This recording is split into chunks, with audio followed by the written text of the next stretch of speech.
Hi to all, मैं दीक्षा welcome करती हूँ आपका हमारे channel Exampur defence warriors official पर। और आप सभी का बहुत सारा स्वागत है बच्चे। सबसे पहली चीज़ तो ये कि आपकी परीक्षाओं में चंद दिन बचे हैं और उन चीज़ों को ध्यान में रखते हुए मैं डेली के बेसिस पर आपको छोटे छोटे टॉपिक्स के क्रक्स या आप कह सकते हो इन्फॉर्मेटिव सेशंस या वीडियोज़ प्रोवाइड करती हूँ। तो आज के सेशन में भी आपके लिए कुछ बहुत ही इन्फॉर्मेटिव सा, अच्छा सा, इंटरेस्टिंग सा टॉपिक मैं लेकर आई हूँ। और बहुत सारे बच्चों के डिमांड्स भी थे कमेंट्स में कि मैम आप नेशनल पार्क्स पे लेके आओ। और भी बहुत सारे टॉपिक्स हैं, लेकिन सारे टॉपिक एक साथ नहीं कराए जा सकते, इसलिए एक एक करके हम लोग उन सारे टॉपिक्स पर देखेंगे। आप लोग ये मत सोचिएगा कि आपने जिस टॉपिक को सजेस्ट किया है वो टॉपिक मैं छोड़ दूंगी। वो टॉपिक हर हाल में आएगा, आज आए, कल आए, परसों आए, आएगा जरूर। ठीक है, तो आज हम लोग नेशनल पार्क्स करने वाले हैं।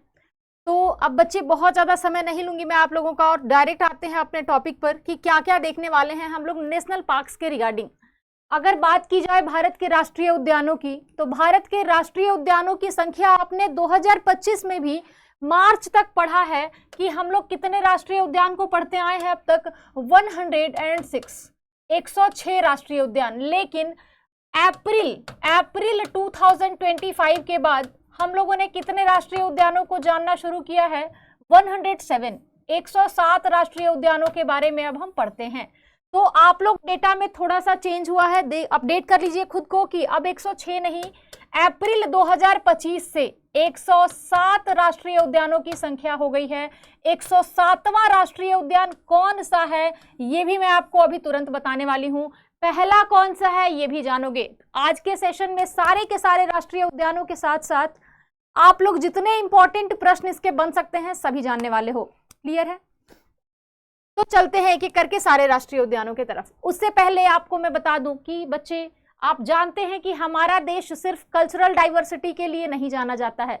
हमारे पास सांस्कृतिक स्तर पर ही विविधताएं नहीं है, बल्कि बात की जाए बायोडाइवर्सिटी की, तो बायोडाइवर्सिटी के बेसिस पर भी ग्राउंड लेवल पर वी आर सो रिच। हम लोग बहुत ज़्यादा बायोडाइवर्सिटी के बेसिस में भी बहुत ज़्यादा अमीर हैं। हमारे यहाँ विविधताओं की बात की जाए तो आप देख सकते हो अप्रॉक्स 45,000 प्लांट्स की स्पीसीज हैं और अप्रॉक्स 92,037 एनिमल स्पीसीज हैं। और आप कहोगे कि मैम क्या ये डाटा एग्जैक्ट आपने दिया है या ये डाटा आपने कहीं से मतलब किसी ऑथेंटिक सोर्स के माध्यम से दिया है? तो ये डेटा आपको लगभग में दिया जा रहा है अप्रॉक्स में, इसमें वेरिएशंस हो सकते हैं। पहली चीज। दूसरी चीज कि रिकॉर्ड बुक में जो डेटा है आपको लगता है वो ओरिजिनल होता है, 200 प्लस आप कह लो कि अभी डेटा दर्ज ही नहीं किया गया है कि कौन कौन से जानवर या कौन कौन सी और प्रजातियां हमारे देश में हैं। तो इन विविधताओं को देखते हुए सरकार ने एक पहल लिया कि क्यों ना हम नेशनल अभयारण्य मतलब राष्ट्रीय अभयारण्यों को सुरक्षा और संरक्षा देना शुरू करें, क्योंकि पृथ्वी पर सिर्फ और सिर्फ मनुष्यों का अधिकार नहीं है, जानवरों का, पेड़ पौधों का, सबका उतना ही अधिकार है जितना हम मनुष्यों का है। इन चीजों को देखते हुए बहुत सारे एक्ट्स, बहुत सारे प्रोविजंस आए और हम देखते हैं कि 1970 में 1970 ईस्वी आते आते हमारे देश में मात्र 5 राष्ट्रीय उद्यान थे, मात्र 5। और आज हम टोटल 107 राष्ट्रीय उद्यानों को पढ़ते हैं अगर हम एक एक करके सूची में देखें तो 1970 में आपने देखा मात्र 5 राष्ट्रीय उद्यान थे। तो बहुत जिज्ञासु प्रश्न आता है कि तो पहला कौन सा रहा होगा? तो पहला जो राष्ट्रीय उद्यान था, यूके का मतलब है उत्तराखंड, यूके का मतलब है उत्तराखंड में ये है located place Jim Corbett national park. Jim Corbett national park जिसे कि हेली राष्ट्रीय उद्यान भी कभी कहा जाता था, हेली राष्ट्रीय उद्यान के नाम से भी कभी जाना जाता था। तो आपसे अगर उपनाम के तौर पर पूछ दिया जाए तो यू मस्ट नो कि हेली राष्ट्रीय उद्यान that is Jim Corbett national park, और ये भारत का पहला राष्ट्रीय उद्यान है जिसे राष्ट्रीय उद्यान का दर्जा दिया गया है। क्लियर है? अब हम लोग एक एक करके सारे राष्ट्रीय उद्यान को देखेंगे और लास्ट में बहुत सारे इंपॉर्टेंट फैक्टफुल प्रश्न है, तो अंत तक वीडियो को मिस नहीं करना है। अगला जो आप देख रहे हो, मैंने आपको बताया कि मैं आपको एमए डेटा नहीं दूंगी। अगर मैं डेटा दूंगी तो मैं प्रूफ के साथ दूंगी कि कहां से ये डेटा आप तक आई है। हमेशा मैं सजेस्ट करती हूँ always go for prime sources, always go for authentic sources, जिससे कि कंफ्यूजन ना हो। अगर आप कोई हिस्ट्री, ज्योग्राफी, पॉलिटी पढ़ रहे हो तो गो फॉर एनसीईआरटी। अगर आप करंट पढ़ रहे हो तो हमेशा कोई ऑथेंटिक, जैसे आर्कियोलॉजी पढ़ रहे हो, आर्कियोलॉजिकल सोर्सेज ऑफ इंडिया के रिपोर्ट्स आप फॉलो कर लो, IUCN की रिपोर्ट फॉलो कर लो, एक्सेट्रा एक्सेट्रा। तो अगर बात की जाए कि गवर्नमेंट के प्रयास से अब हम लोग 106 नहीं बच्चे, यहाँ पर +1 कर लो, 107 हम लोग अब देख रहे हैं। कितने देख रहे हैं? 107 देख रहे हैं, +1 कर लो। National park, according to national wild life database से कहा जाता है कि कितने स्क्वायर वर्ग फीट में हम लोगों ने जंगल, मतलब अभ्यारण्य मतलब जंगल, जंगली क्षेत्र को दिया है।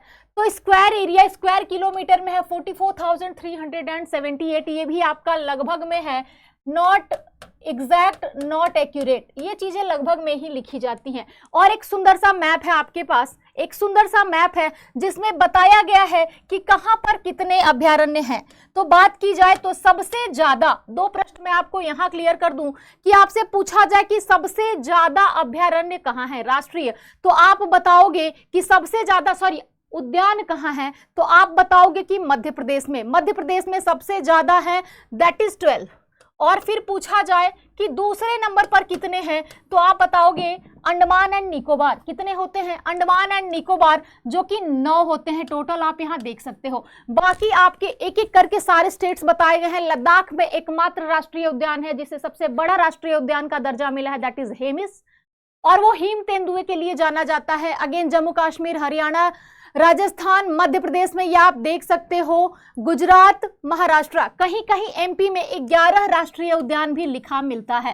मैं बार बार कह रही हूं, नंबरिंग में इधर उधर होता है, अलग अलग सोर्स, अलग अलग नंबरिंग, ठीक है। ऑलवेज गो फॉर ऑथेंटिक, 11-12 वाली भूल में नहीं पढ़ के रहना है।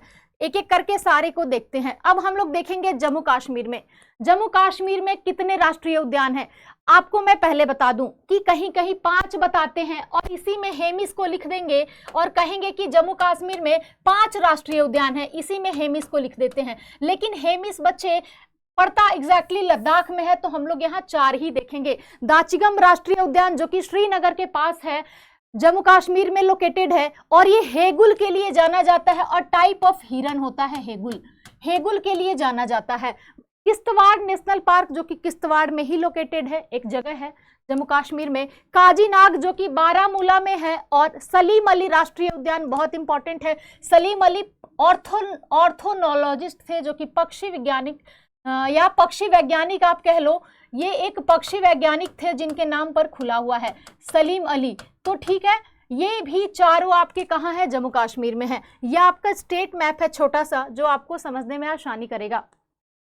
हेमिस राष्ट्रीय उद्यान लद्दाख में है और ये भारत का सबसे बड़ा राष्ट्रीय उद्यान है। काजीरंगा राष्ट्रीय उद्यान सबसे पहला है, तो हेमिस सबसे बड़ा है, याद कर लेना। और ये हिम तेंदुए के लिए जाना जाता है, दैट इज स्नो लिपर्ड। किसके लिए जाना जाता है बच्चे? हिम तेंदुए के लिए। बात की जाए हिमाचल प्रदेश की, तो here is your state map of Himachal Pradesh, you don't have to forget this. State map या कोई भी ज्योग्राफी आप पढ़ रहे हो, कोई भी टॉपिक, मैप सामने रख के आप नाम पढ़ो, आपके लिए चीजें इतनी आसान हो जाएंगी कि आपको दोबारा देखना नहीं पड़ेगा।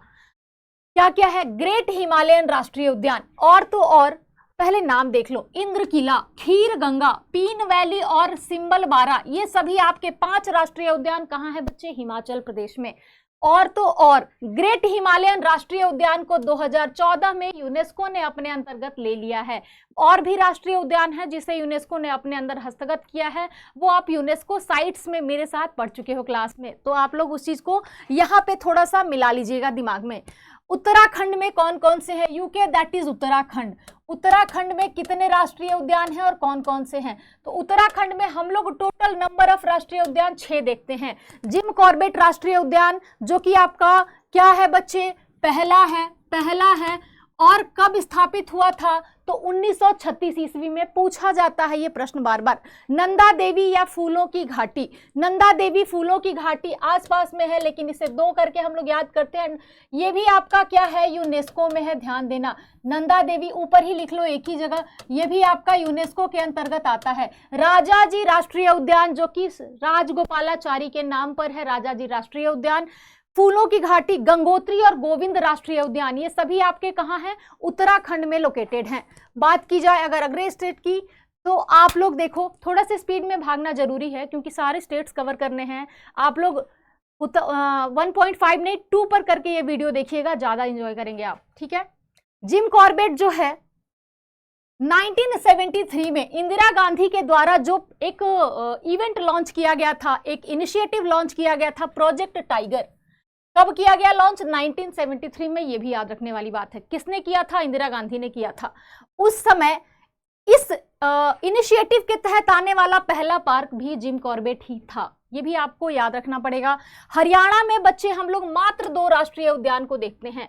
मैंने प्रश्नों में भी आपको कल के सेशन में भी कराया है ये प्रश्न।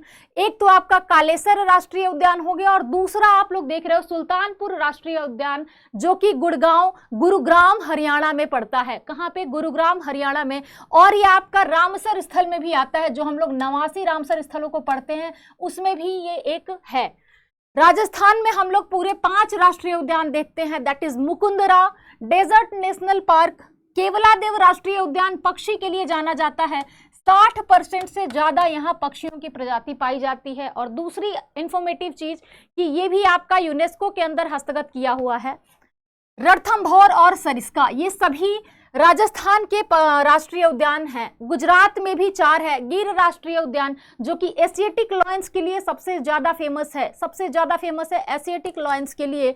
बात की जाए वांसदा राष्ट्रीय उद्यान, ब्लैक बक राष्ट्रीय उद्यान और मरीन राष्ट्रीय उद्यान, ये सभी आपके गुजरात में लोकेटेड राष्ट्रीय उद्यान हैं। अगले आप देख लो एमपी। सबसे ज्यादा पूछा जाए स्टेट में कि स्टेट बताओ जहां सबसे ज्यादा राष्ट्रीय उद्यान है, आप आंख बंद करके आंसर करके आ जाना कि भाई वो राज्य एमपी ही है जहां सबसे ज्यादा राष्ट्रीय उद्यान है।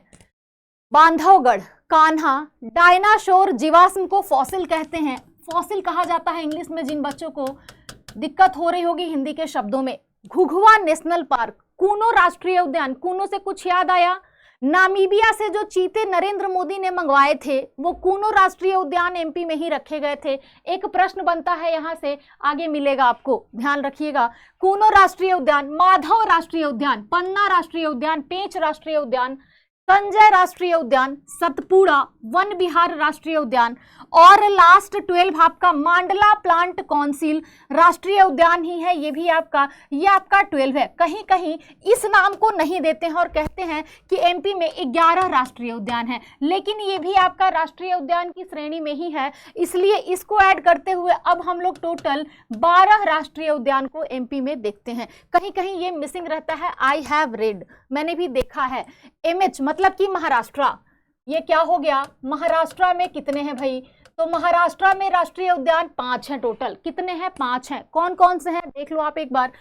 ताडोबा, नवेगांव राष्ट्रीय उद्यान, ताडोबा राष्ट्रीय उद्यान, चंडोली राष्ट्रीय उद्यान, गुगामल राष्ट्रीय उद्यान और संजय गांधी राष्ट्रीय उद्यान। तो एक एक करके हम लोग सारे ही देख लेंगे। वेल, गोवा में एकमात्र राष्ट्रीय उद्यान है, गोवा में एकमात्र राष्ट्रीय उद्यान है मोलेम राष्ट्रीय उद्यान। कौन सा है? मोलेम राष्ट्रीय उद्यान, जो आपका गोवा में है, एकमात्र राष्ट्रीय उद्यान है, जिसे कहा कि नाम क्या हो गया है? भगवान महावीर राष्ट्रीय उद्यान। कर्नाटक में कितने राष्ट्रीय उद्यान है बच्चे? कर्नाटक में आपके 5 राष्ट्रीय उद्यान है। बांदीपुर, नगरहोल, ध्यान से नाम देखो, बांदीपुर, नगरहोल, अंशी, बनेरघट्टा और कुद्रेमुख, ये 5 आपके कहां पर स्थित हैं? कर्नाटक में स्थित हैं। केरल में कितने हैं? केरल में टोटल 6 राष्ट्रीय उद्यान है। पेरियार के बारे में आप जानते होंगे, हाथियों के लिए जो फेमस है, पेरियार राष्ट्रीय उद्यान। साइलेंट वैली राष्ट्रीय उद्यान, एराविकुलम राष्ट्रीय उद्यान, अन्नामुडी शोला, पंपादुम शोला और माथीकेटन शोला। शोला जहां जुड़ा रहे, शोला जहां जुड़ा रहे वो क्या है? वो आपका केरल में है। बटन जहां जुड़ा रहे वो क्या है? शोला वाला केरल में है। बटन जहां जुड़ा रहे वो कहाँ है? अंडमान निकोबार में है। ठीक है ना? ये भी एक ट्रिक है छोटा सा, जिससे आप कुछ नाम तो याद कर ही सकते हो। जहां भी आपको बटन जुड़ा मिले वो अंडमान निकोबार, जहां शोला मिले वो आपका केरल में चला जाएगा। तमिलनाडु में 5 इंदिरा गांधी राष्ट्रीय उद्यान, मुदुमलाई राष्ट्रीय उद्यान, जो कि दूसरा सबसे पुराना माना जाता है। पहला सबसे पुराना जिम कॉर्बेट, दूसरा सबसे पुराना मुदुमलाई। मुकुर्थी राष्ट्रीय उद्यान, इसे भी यूनेस्को में अब सम्मिलित कर लिया गया है। मन्नार की खाड़ी और गुइंडी, ये 5 आपके कहाँ के हो गए बच्चे? तमिलनाडु के राष्ट्रीय उद्यान है। आंध्र प्रदेश में 3 राष्ट्रीय उद्यान है, पापीकोंडा, राजीव गांधी और कौन सा? श्री वेंकटेश्वर। पापीकोंडा, राजीव गांधी और श्री वेंकटेश्वर आपके आंध्र प्रदेश के राष्ट्रीय उद्यान की सूची में आते हैं। तेलंगाना में भी 3 हैं, महावीर हरिना, काशू ब्रह्मानंद रेड्डी, आपने पढ़ा है ये नाम, आपके लिए नया नहीं है, और मृगावनी नेशनल पार्क। अभी मैं सिर्फ नाम बता रही हूँ, लास्ट में तथ्यात्मक प्रश्न भी हैं जैसे शुरुआत में थे, ठीक है, तो पेशेंस रखना है। उड़ीसा में 2। अब आप कहोगे कि मैम कौन सा? सिमलीपाल को ही अप्रैल 2025 में राष्ट्रीय उद्यान की श्रेणी में रखा गया है, जिसकी वजह से हम लोग 107 राष्ट्रीय उद्यान अब देखते हैं। सिमलीपाल और भीतरकनिका उड़ीसा में है। कहाँ है? उड़ीसा में है। छत्तीसगढ़ में कौन से राष्ट्रीय उद्यान है? इंद्रावती, कांगेर घाटी और कौन सा? गुरु घासीदास। इंद्रावती, कांगेर घाटी और गुरु घासीदास।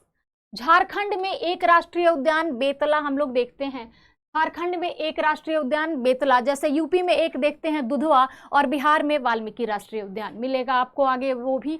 पश्चिम बंगाल में सुंदरबन राष्ट्रीय उद्यान, जो कि 1984 में यूनेस्को वर्ल्ड हेरिटेज साइट में जोड़ा जा चुका है। गोरुमारा, नेवरा, सिंगालीला, जलदापारा और बुक्सा राष्ट्रीय उद्यान, ये सभी कहाँ हैं? आपके पश्चिम बंगाल में लोकेटेड हैं। बिहार में मैंने बताया एकमात्र राष्ट्रीय उद्यान है वाल्मीकि, और यूपी में एकमात्र राष्ट्रीय उद्यान दुधवा है, जो मिक्स्ड हेरिटेज साइट के रूप में भी नामांकित किया गया है। बात करें अगर असम की, तो काजीरंगा राष्ट्रीय उद्यान, मानस राष्ट्रीय उद्यान यूनेस्को के अंतर्गत भी आता है, नामेरी, डिब्रू सैखोवा, ओरंग, देहिंग पटकाई और रायमोना, ये आपके 7 राष्ट्रीय उद्यान जो हैं वो असम के अंदर नामांकित हैं। अरुणाचल में 2 राष्ट्रीय उद्यान हैं, नामदफा या नमदफा, जो आप समझो, नामदफा या नमदफा, मॉलिंग, ये दोनों आपके अरुणाचल में हैं। नागालैंड में मात्र 1 राष्ट्रीय उद्यान है, नटांगकी। नटांगकी नागालैंड से मिलता जुलता नाम है, तुरंत याद हो जाएगा। मणिपुर में भी 2 है, शिरुई और किबुल लामजाओ। लोकटक झील के ऊपर बना हुआ राष्ट्रीय उद्यान, कल मैंने इसे झील बोल दिया था, ठीक है ना, लेकिन आज ध्यान से सुन लो, लोकटक झील के ऊपर बना हुआ ये क्या है? किबुल लामजाओ एकमात्र तैरता हुआ राष्ट्रीय उद्यान है, एकमात्र तैरता हुआ राष्ट्रीय उद्यान है, जो कि कहाँ पर है? मणिपुर में है। और 2 राष्ट्रीय उद्यान मणिपुर में हम लोग देखते हैं, शिरुई और किबुल लामजाओ। त्रिपुरा में भी 2, क्लाउडेड लिपर्ड नेशनल पार्क, बंदरों की बहुत सारी प्रजातियां आपको वहां मिलेंगी, क्लाउडेड लिपर्ड नेशनल पार्क, और राजबरी। मिजोरम में कौन कौन से 2? फावंगपुई और मुरलेन राष्ट्रीय उद्यान। बात की जाए अगर मेघालय में, तो यहाँ भी 2, बालपक्रम और नोकरेक राष्ट्रीय उद्यान। बालपक्रम और नोकरेक राष्ट्रीय उद्यान आपके मेघालय में। अंडमान निकोबार, जैसा कि मैंने आपको बताया था, अंडमान निकोबार में 9 राष्ट्रीय उद्यान है टोटल। यहाँ निकोबार भी लिख लो, not Andaman only, it's Nicobar too. Mahatma Gandhi Middle Button राष्ट्रीय उद्यान, साउथ हैरियट राष्ट्रीय उद्यान, Campbell Bay, South Button, Goldfish, Saddle Peak, Rani Jhansi और गैलीथिया। और इसी में जो साउथ बटन राष्ट्रीय उद्यान है वो भारत का सबसे छोटा राष्ट्रीय उद्यान का दर्जा मिला है इसे। ये क्या है? सबसे छोटा राष्ट्रीय उद्यान साउथ बटन। और बाकी एक चीज जो मैंने आपको बताया कि बटन वाला जितना हो जाएगा वो सब कहाँ का होगा? अंडमान निकोबार का होगा। तो ये भी एक तरीका है याद करने का। भारत एवं दक्षिण एशिया का सबसे बड़ा राष्ट्रीय उद्यान तो हेमिस राष्ट्रीय उद्यान, जो कि आपका लद्दाख में सिचुएटेड है। भारत का सबसे छोटा राष्ट्रीय उद्यान साउथ बटन द्वीप उद्यान, लिख लो साउथ बटन उद्यान, ये अंडमान निकोबार में लोकेटेड है। अभी जस्ट मैंने आपको बताया है। और क्या प्रश्न बन सकता है? सबसे ज्यादा राष्ट्रीय उद्यान किस राज्य में है? तो एमपी में है, कहीं कहीं 11 मिलता है, कहीं कहीं 12 मिलता है, ठीक है। और ये आपका हो गया फर्स्ट नंबर पे। और उसके बाद सेकंड नंबर पे आता है आपका अंडमान निकोबार, जहां की टोटल 9 राष्ट्रीय उद्यान है, ठीक है। तो फर्स्ट और सेकंड दोनों नंबर आपको दिया हुआ है। ये आपका सेकंड नंबर है और ये आपका फर्स्ट नंबर। भारत का एकमात्र तैरता हुआ किबुल लामजाओ, जो कि कहां पर है? मणिपुर में लोकटक झील के ऊपर बना हुआ है। बात की जाए अगर भारत का पहला समुद्री राष्ट्रीय उद्यान मरीन नेशनल पार्क, तो मरीन राष्ट्रीय उद्यान जो गुजरात में सिचुएटेड है, लोकेटेड है, वो आपका भारत का पहला समुद्री राष्ट्रीय उद्यान है। इंपॉर्टेंट फैक्ट्स देख लो, जहां से प्रश्न बनते हैं बस वो फैक्ट्स मैं आपको दूंगी, कुछ भी इधर उधर का एक्स्ट्रा नहीं दूंगी बच्चे। पेंच राष्ट्रीय उद्यान जो एमपी में है, पेंच राष्ट्रीय उद्यान, रुडयार्ड किपलिंग की आपने द जंगल बुक पढ़ी होगी। वो माना जाता है कि पेंच राष्ट्रीय उद्यान से प्रेरित होकर उन्होंने, जंगल बुक से प्रेरित माना जाता है, ठीक है ना। रुडयार्ड किपलिंग की द जंगल बुक से प्रेरित माना जाता है, किससे? पेंच से, ठीक है ना। एक प्रश्न जो पूछा जाता है, किस राज्य में एक भी राष्ट्रीय उद्यान नहीं है? किस राज्य में नहीं है? तो पंजाब में कोई राष्ट्रीय उद्यान नहीं है। बात की जाए, एक प्रश्न जो आपसे करंट में भी पूछा जा सकता है, पूछा जा चुका है इनफैक्ट, लेकिन जानकारी के लिए, नामीबिया से 8 चीते मंगवाए गए थे, मोदी जी के सौजन्य से आए थे ये 8 चीते, जिन्हें कहाँ रखा गया था? तो कूनो राष्ट्रीय उद्यान में रखा गया था। कूनो राष्ट्रीय उद्यान कहाँ लोकेटेड है?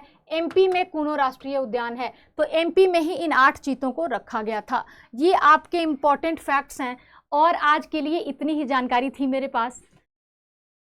मैंने अपने जानने में सारे नाम आपको मेंशन करके दे दिए हैं, अगर कुछ मिसिंग हो तो आप उन्हें बता सकते हो, लेकिन मैंने अपने जानकारी में सारे नाम बहुत ध्यान से मेंशन किए हैं।